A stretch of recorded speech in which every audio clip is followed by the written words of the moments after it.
You are now watching Trust and Trade. So, some time go by with them acting like, you feel me, cooties with him, the boy that I like, you feel me? Some time just pop. And eventually, I missed school for I want to say 2-3 days. I used to have really bad asthma, so sometimes I wouldn't be in school. I would be in the hospital or something, you feel me? So I'm in school for a couple of days and I come back, come to find out my cousin caught herself dating my man. And in elementary school, obviously you don't go on dates and shit, but dating my man. She was boyfriend, girlfriend with my man. So once I found that out, I was just torn apart, my heart is breaking. Ain't no trust left in me.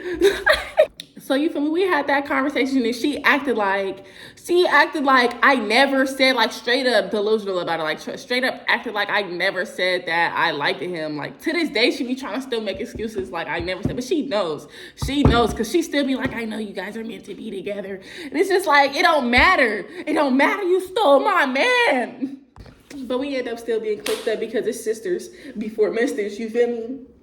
But while we was beefing, he ended up noticing we wasn't kicking it and whatnot, and so he came and asked me, what's going on. I ended up, telling him how I felt about everything, just well, she knew I liked you, and she gonna make you her boyfriend. That's weird. She knew I liked you. And he was he was understanding about the situation. Eventually, he broke up with her. He had broke up with her by the time I ended up telling him what the case was. Elementary relationship don't last long. And he ended up asking me to be his girlfriend or whatever. And of course, my little soft ass said yes, which I should have said no. I should have said no. I should have played hard to get. You feel me? Because it seemed the girls that play hard to get, he wanted them more lately, later on in life. He still wanted me because obviously I'm telling this story for a reason. So we end up, having our little elementary school relationship. We broke up over, some he say, she say stuff. It wasn't serious, but we were still friends because we seen each other outside of school. So we was still always close. We never, fell off of being cool. So it went on, and I went to the same elementary school. We all went to this elementary school up until the 5th grade. He stayed after that, but I didn't stay at that elementary school. I ended up switching elementary schools. And I ended up going to one closer to my house. But when I switched elementary school, that didn't stop us having a friendship because I would still see him outside of school. So it didn't matter. He was still my man. So we didn't go to the same school all the way up until the freshman year of high school. And in middle school, I could have went to the same middle school as him, but I didn't want to for this reason here. He hurt my feelings. He hurt my feelings. It was my birthday one year, and I seen him and I asked him for $1. He had a stack of ones and I asked him for $1. It was some petty elementary school shit, 6th grade, whatever grade we was in. I don't even remember what grade this specific situation happened, but this is why I was mad at him and I didn't talk to him up until freshman year. He had a stack of freaking ones. And I asked him for $1. It was my birthday. He was talking about some, no, I won't give you $1, but I'll be your boyfriend. And I just felt no, because no, because it's always something. It was always something. I just felt played. I don't know what was worth more back then, but it didn't click right to me. I didn't like that shit. Now I'm thinking about it, should I have took that offer? But then I was I wanted $1. You think you worked my birthday? You feel me? I was a brat. No, I just wanted $1. He didn't want to give me $1, that was it. And I really stopped talking to him for a couple of years. But I would still see him and we would still oh, that's the homie. But I would never talk to him after that because I was still mad. But deep down, I still had this crush, y'all. This crush never went away. When I say this crush never went away, I mean I was really a simp. I used to pray for him and pray about him and just pray that I would get to see him at games and pray that he's okay. And I would get to see him and my prayers would be answered. Period. Faith on the face for a reason. My prayers get answered, okay? So freshman year came, and when freshman year came, Like, I was in my player phase of like all the females wanted me, and I knew I could have them, and it wasn't nothing to it. Like, it wasn't nothing to it but to do it. If I wanted it, I was gonna get it, you know.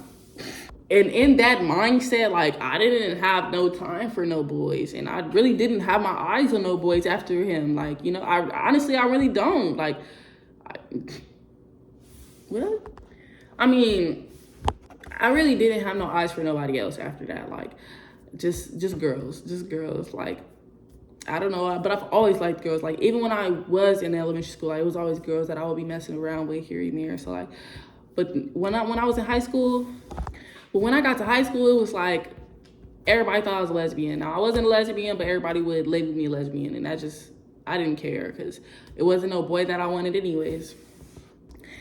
Now, we went to the same high school, start of freshman year, and when I seen him, my heart, bro, my freaking heart dropped. Like, my freaking heart dropped out of my soul. And all I could tell myself was like, no, don't give in. Like, especially because of how he was looking. Like, he was looking better than he was with the last time I seen him. Obviously, we got older. We grew up, you know, growing up, getting cuter, getting more good looking. We start getting fly. We start all, you know, coming into ourselves. And he was just, everything about him was just still everything that I just still wanted for some reason. But he was a player. And I knew he was a player. And I ain't had time for that because I'm a player. That we both can't do that. So, you know what? I just didn't speak to him. Like, I just straight up shunned him at the start of freshman year. And it was one day at the ice cream truck when I was talking to one of my play sisters, and like, he knew her apparently. I guess they had a class together or something. And he was calling me. Now, y'all, he was calling me from a name that I only hear from my family members, because obviously he's been around me and my family because we've been at the games together and stuff. So he knows my like family nickname, and he's sitting up there calling me by my family nickname. You feel me? Like, he's not calling me Trey, or he's not calling me by my government. He's calling me by my nickname, bro. Like, immediately, like, I'm like, who the f is talking to me? Like, oh my God. And it's him. And when I realized it was him, I was like, oh, nah, bro, what the fuck? Like, my heart was like mind you, I got ADHD, so like, and then I'll be anxious and I have anxiety. Like, it's just too much. Like, I'm just a ball of just, I'm a wreck. I'm a horrible wreck. So he comes up to us. Now my heart is racing. My brain is saying 1,000 things. In a second, you feel me? Like, and I'm keeping my cool though. But I'm keeping my cool. I'm like, you feel me? I'm still not talking to him because I want him to know, like, it's still beef there. Like, you feel me? It's still beef there. Thank you for watching Trust and Trade TV. Don't forget to like, share, comment, and subscribe.